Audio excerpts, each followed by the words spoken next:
జగన్మోహన్ రెడ్డి గారి ప్రభుత్వం యొక్క ఆర్థిక అవకతవకల పరంపర ఇంకా కూడా చాలా వేగంగా ముందుకు వెళుతుంది. అంటే స్వతహాగా అనేక ఆర్థిక నేరాలకి పాల్పడినటువంటి అనుభవంతో మరి ఆయనకి తోడుగా ఇటువంటి ఆర్థిక నేరాలు ఎలా చేయాలి, ఏ రకంగా వీటిని ముందుకు తీసుకెళ్ళాలి, ఈ ఆర్థిక నేరాలు చేయడం ద్వారా ఏ రకంగా మనం లబ్ధి పొందాలన్నటువంటి అంశాలపైన చక్కగా అద్భుతమైనటువంటి సలహాలు సూచనలు ఇవ్వటానికి మన ఏటు విజయసాయిరెడ్డి గారు లాంటి పండితులు కూడా మరి ఈ అంశాల మీద ఎంతో పాండిత్యం సంపాదించినటువంటి మన ఏటు విజయసాయిరెడ్డి గారు లాంటి అనుభవజ్ఞులు కూడా ముఖ్యమంత్రి గారికి తోడుగా ఉండటంతో బ్రహ్మాండంగా అధికారంలోకి వచ్చిన దగ్గర నుంచి ఈ ఆర్థిక నేరాల్ని ఇంకా బ్రహ్మాండంగా కొనసాగిస్తూ ఉన్నారు. ఈ జాబితాలోకి సరికొత్తగా అంటే వీళ్ళకి ఈ ఆర్థిక నేరాలు ఎలా చేయాలి, ఏ రకంగా చేయాలన్న సబ్జెక్ట్లో ఏ మేరకు ప్రావీణ్యం ఉందో మనం గతంలో చూసాం. అంటే బ్రహ్మాండంగా షెల్ కంపెనీలు, సూట్ కేస్ కంపెనీలు ఏర్పాటు చేసి ఇక్కడ డబ్బు అక్కడికి, అక్కడ డబ్బు ఇక్కడికి, విదేశాలకి తరలించడం, మనీ లాండరింగులు చేయటం, రకరకాల ప్రదేశాల్లో బ్రహ్మాండంగా ఇటువంటి సూట్ కేస్ కంపెనీలు, షెల్ కంపెనీలు ఏర్పాటు చేయటం, కేవలం బోర్డులకు మాత్రమే పరిమితమైనటువంటి ఇటువంటి కంపెనీలను ఏర్పాటు చేసి ఏ రకంగా ఈ మనీ ట్రాన్సాక్షన్స్ని, ఈ మనీ లాండరింగ్ వంటి అవకతవకలకు ఏ విధంగా పాల్పడాలో బ్రహ్మాండమైనటువంటి నైపుణ్యాన్ని సంపాదించారు. మరి ఆ నైపుణ్యంతోనే ఇవాళ రాష్ట్ర ప్రభుత్వం తరపున కూడా అంటే నిజంగా మరి దేశంలో మరి ఏ ఇతర రాష్ట్రంలో కూడా ఇటువంటి పరిస్థితి ఉంది అని నేనైతే అనుకోను. అంటే రాష్ట్ర ప్రభుత్వం తరపున కూడా సూట్ కేస్ కంపెనీలు, షెల్ కంపెనీలు పెట్టించి వాటి ద్వారా డబ్బుల్ని కొల్లగొట్టే ప్రయత్నం చేస్తూ ఉంది జగన్మోహన్ రెడ్డి సర్కార్. నిజంగా ఎంత దౌర్భాగ్యం అంటే మనందరిది ఇటువంటి ఒక ముఖ్యమంత్రి, ఆర్థిక నేరాల్లో పిహెచ్డి సంపాదించినటువంటి ముఖ్యమంత్రి ఈ రాష్ట్రాన్ని పరిపాలిస్తూ ఉండటం, మరి ఇటువంటి షెల్ కంపెనీలని, సూట్ కేస్ కంపెనీలని పెట్టి ప్రభుత్వ ధనాన్ని పెద్ద ఎత్తున కొల్లగొడుతూ ఉండటం అనేది నిజంగా మన దురదృష్టం.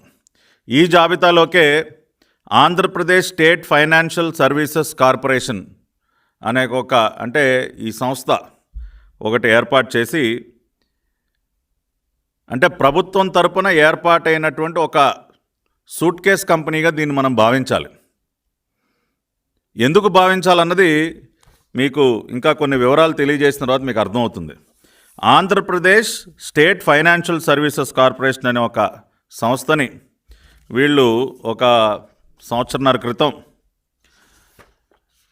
6/3/2020 జీవో నెంబర్ 18 ద్వారా ఏర్పాటు చేసి establishment of Andhra Pradesh state financial services corporation limited as a 100% state owned non deposit taking non banking financial company అనేది ఒకటి ఏర్పాటు చేశారు.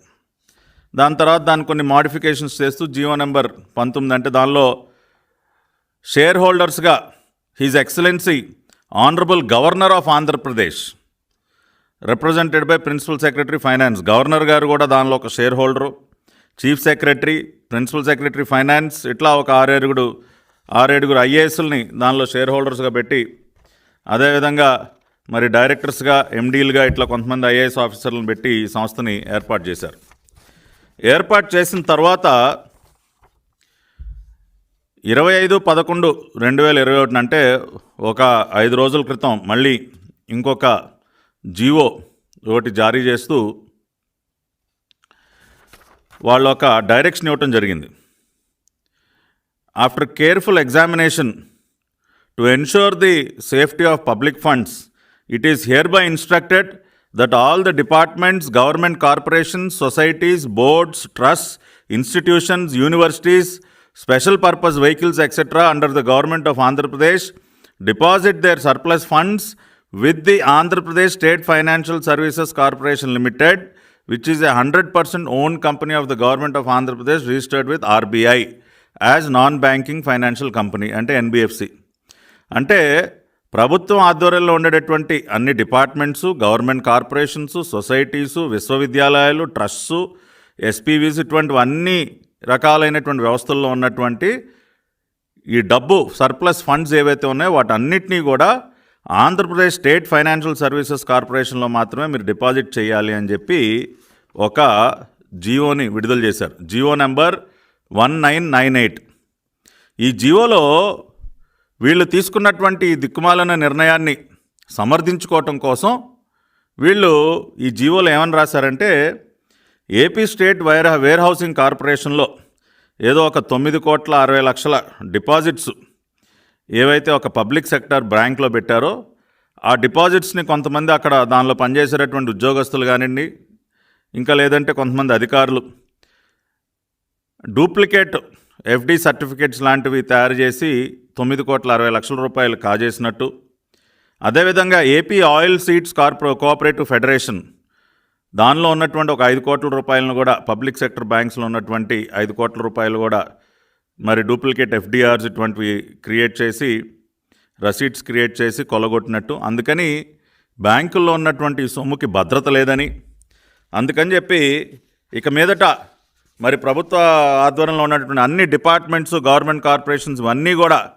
ఆంధ్రప్రదేశ్ స్టేట్ ఫైనాన్షియల్ సర్వీసెస్ కార్పొరేషన్లో మాత్రమే డబ్బు డిపాజిట్ చేయాలని చెప్పి జియో నెంబర్ 1998 డేటెడ్ 25/11/2021 విడుదల చేయడం జరిగింది. అంటే ఇవాళ మన జగనన్న గారు ఏం చెప్తా ఉన్నారంటే, రాష్ట్ర ప్రజలందరూ ఏం అర్థం చేసుకోవాలి జియో ద్వారా, పబ్లిక్ సెక్టర్ బ్యాంక్స్లో డబ్బు సురక్షితం కాదు. అంటే స్టేట్ బ్యాంక్ ఆఫ్ ఇండియా కానివ్వండి, లేకపోతే సెంట్రల్ బ్యాంక్ కానివ్వండి, ఇట్లా ఇంకా అనేక రకాలైనటువంటి పబ్లిక్ సెక్టర్ బ్యాంక్స్ ఏవైతే ఉన్నాయో వాటిలో మనం డబ్బు నిల్వ చేసుకోవటం ఏమాత్రం కూడా సురక్షితం కాదు. అందుకని అటువంటి పబ్లిక్ సెక్టర్ బ్యాంక్స్లో కాకుండా డబ్బును మొత్తం నేను ఏర్పాటు చేసినటువంటి ఈ సూట్ కేస్ కంపెనీ ఏదైతే ఉందో ఆంధ్రప్రదేశ్ స్టేట్ ఫైనాన్షియల్ సర్వీసెస్ కార్పొరేషన్లో మాత్రమే మీరు డిపాజిట్ చేయండి అని చెప్పి ఒక అద్భుతమైన జీవో ఇచ్చారండి. ఆహాహాహా, ఏమి సెలవిచ్చారు జగన్ గారు. దేశంలో ఉన్నటువంటి పబ్లిక్ సెక్టర్ బ్యాంక్స్ ఏమి కూడా సేఫ్ కాదా? డబ్బులు దానిలో డిపాజిట్ చేసుకుంటే వాటికి భద్రత లేదా? బాబా అసలు ఇటువంటి అద్భుతమైన జీవో నాకు తెలిసి దేశంలో ఇంకెవరు కూడా ఇచ్చుండరండి. ఇవాళ రాష్ట్ర ప్రజలందరికీ ఏం సెలవిస్తూ ఉన్నారు సార్ మీరు? ఇవాళ కొన్ని వేల లక్షల కోట్ల రూపాయలు డిపాజిట్స్ ఉన్నటువంటి స్టేట్ బ్యాంక్ ఆఫ్ ఇండియా కానీ, సెంట్రల్ బ్యాంక్ కానీ, లేదా సిండికేట్ బ్యాంకో, లేదా ఇండియన్ ఓవర్సీస్ బ్యాంకు, ఇటువంటి ఇండియన్ బ్యాంక్ లాంటి పబ్లిక్ సెక్టర్ బ్యాంక్స్లో డబ్బు సురక్షితం కాదన్న మెసేజ్ మీరు ప్రజలకు ఇస్తూ ఉన్నారంటే ఇక మిమ్మల్ని ఏమనాలి సార్? అంటే బ్యాంకులు కేవలం మీకు అప్పులు ఇవ్వటానికి మాత్రమేనా సార్ ఉంది? మీరు ఏ బ్యాంకుల్లో అయితే డబ్బు సురక్షితం కాదు, ఎఫ్డీలు సురక్షితం కాదు అని చెప్తూ ఉన్నారో ఆ బ్యాంకుల నుంచి అప్పులు మాత్రం కావాలా సార్ మీకు? ఎస్బీఐ నుంచి 10,000 కోట్లు, లేకపోతే ఇండియన్ బ్యాంక్ నుంచి ఇంకో 10,000, ఐఓబి నుంచి ఇంకో 5,000, మీకు డబ్బులు మీకు అప్పు ఇవ్వటానికి మాత్రం పబ్లిక్ సెక్టర్ బ్యాంక్స్ బాగా కావాలి. ఆ బ్యాంకులు చాలా అవసరం. కానీ డబ్బు దానిలో పొదుపు చేయడానికి మాత్రం ఆ బ్యాంకులు పనికిరావు. బాబా ఇవాళ అసలు ఎంత అద్భుతంగా మీరు ఒక కొత్త డైమెన్షన్ క్రియేట్ చేశారు జగన్ గారు. మీరు మనకి ఇవ్వటానికి మాత్రం బ్యాంకులు పనికొస్తే మన డబ్బు పొదుపు చేసుకోవడానికి మాత్రం బ్యాంకులు పనికిరావంటండి. అదే ఇవాళ మన రాష్ట్ర ముఖ్యమంత్రి జగనన్న గారు సెలవిచ్చారు ఈ జియో ద్వారా. భవిష్యత్తులో రాష్ట్ర ప్రజలెవరూ కూడా బ్యాంకుల్లో డబ్బులు డిపాజిట్ చేయడానికి వీల్లేదు. మీ డబ్బునంతా తీసుకొచ్చి నా సూట్ కేస్ కంపెనీ అయిన ఆంధ్రప్రదేశ్ స్టేట్ ఫైనాన్షియల్ సర్వీసెస్ కార్పొరేషన్లోనే మీరు డిపాజిట్ చేసుకోండి అని చెప్తారు. ఇంకో నెల 2 నెలలు పోతే అటువంటి జియో కూడా వస్తుంది. బలవంతంగా రాష్ట్రంలో ఉన్నటువంటి మనందరి చేత బ్యాంకుల్లో ఉన్నటువంటి డిపాజిట్లు విత్డ్రా చేయిస్తారు. ఆ డబ్బునంతా ఈ సూట్ కేస్ కంపెనీలో పెట్టి అక్కడి నుంచి మనకు తెలిసిందే కదా మొత్తం నాకేయటమే. సూట్ కేస్ కంపెనీలోకి రూపాయలు సూట్ కేస్ కంపెనీలోకి వెళ్ళినటువంటి రూపాయి వెనక్కి వస్తుందండి మళ్ళీ.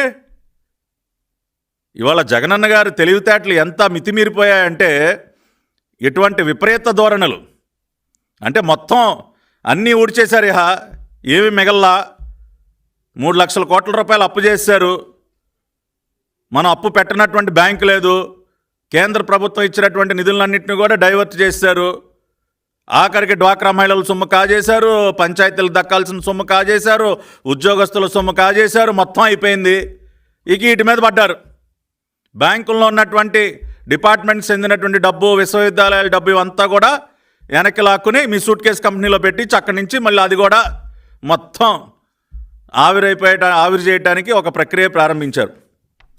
మీరు ఇటువంటి దిక్కుమాలిన పనులు చేస్తూ ఉంటే మరి కొన్ని ఆర్బీఐ లాంటి సంస్థలు కూడా చూస్తూ ఊరుకోగదండి. అయ్యా జగనన్న గారు, మీకున్నటువంటి అద్భుతమైన ట్రాక్ రికార్డ్ చూసిన తర్వాత కొంచెం అప్రమత్తంగానే ఉంటారు. వాళ్ళు కూడా మీరు చేస్తున్నటువంటి మీరు తీసుకుంటున్నటువంటి ఇటువంటి అద్భుతమైనటువంటి నిర్ణయాలని పర్యవేక్షిస్తూనే ఉంటారు. ఆ రకంగా రిజర్వ్ బ్యాంక్ ఆఫ్ ఇండియా వారి కన్ను Andhra Pradesh state financial services corporation మీద పడింది. ఎందుకంటే వాళ్ళకు కూడా కొంత అవగాహన ఉంటుంది కదా ఇటువంటి కంపెనీల ఏర్పాటు పైన. వాళ్ళు కూడా, ఎందుకంటే ఆర్బీఐ ఒకసారి పర్మిషన్ ఇచ్చిన తర్వాత తప్పనిసరిగా వాటిపైన నిఘా పెడతారు. రిజర్వ్ బ్యాంక్ ఆఫ్ ఇండియా వారు అక్టోబర్ 8, 2021 రావత్ గారికి, ఆయన మన ప్రిన్సిపల్ సెక్రటరీ ఫైనాన్స్ గారికి ఒక లేఖ రాశారు. Rawat ji, please refer to our emails dated September 2, 2021 and October 4, 2021 seeking urgent information on Andhra Pradesh State Financial Services Corporation Limited. The information was sought in connection with certain references we have been receiving regarding the functioning of the company, which has been registered as an NBFC ICC non-SI with us. As we are required to urgently brief our top management about the issue, we request you to kindly bestow your personal attention and arrange to expeditiously forward the information sought by us. అయ్యా రావత్ గారు, మేము మిమ్మల్ని 2 సార్లు 2 emails ద్వారా September 2 ఒకసారి, October 4 ఒకసారి మేము కొంత సమాచారాన్ని, ఆంధ్రప్రదేశ్ స్టేట్ ఫైనాన్షియల్ సర్వీసెస్ కార్పొరేషన్కి సంబంధించినటువంటి కొంత సమాచారాన్ని మేము అడగటం జరిగింది. అయినా 2 సార్లు మీకు ఈమెయిల్స్ రాసినప్పటికీ మీరు స్పందించలేదు. మాకు కొంత సమాచారం వస్తోంది, AP state financial services corporation సంబంధించి కొన్ని రెఫరెన్సెస్ వస్తున్నాయి. మాకు అర్జెంటుగా ఆ కంపెనీకి సంబంధించినటువంటి సమాచారాన్ని మీరు మాకు పంపించాలి. మా టాప్ మేనేజ్మెంట్ కూడా ఈ ఇష్యూ మీద చాలా సీరియస్గా ఉందని చెప్పి కె నిఖిలా గారు, ఆవిడ ఇక్కడ regional office Andhra Pradesh regional director for Andhra Pradesh and Telangana K Nikhila గారు ఒక లేఖ రావత్ గారికి రాశారు. వాట్ మిస్టర్ రావత్జీ, ఎందుకని మీరు సమాధానం చెప్పలేకపోతా ఉన్నారు? ఆర్బీఐ వారు అడిగినటువంటి సమాచారాన్ని ఎందుకు మీరు ఇవ్వలేకపోతా ఉన్నారు? ఏం బుగ్గన రాజేంద్రనాథ్ రెడ్డి గారు, మీ ప్రిన్సిపల్ సెక్రటరీ ఫైనాన్స్కి ఆర్బీఐ వాళ్ళు 2 లేఖలు రాసినా కూడా స్పందించకపోతే మళ్ళీ 3వ లేఖ రాశారు సార్. మీరు పెట్టినటువంటి suit case company Andhra Pradesh state financial services corporation అనే సూట్ కేస్ కంపెనీ పైన వాళ్ళకు ఉన్నటువంటి అనేక అనుమానాలని నివృత్తి చేసుకోవటం కోసం 2 లేఖలు రాసినా స్పందించకపోయేసరికి 3వ లేఖ రాశారు.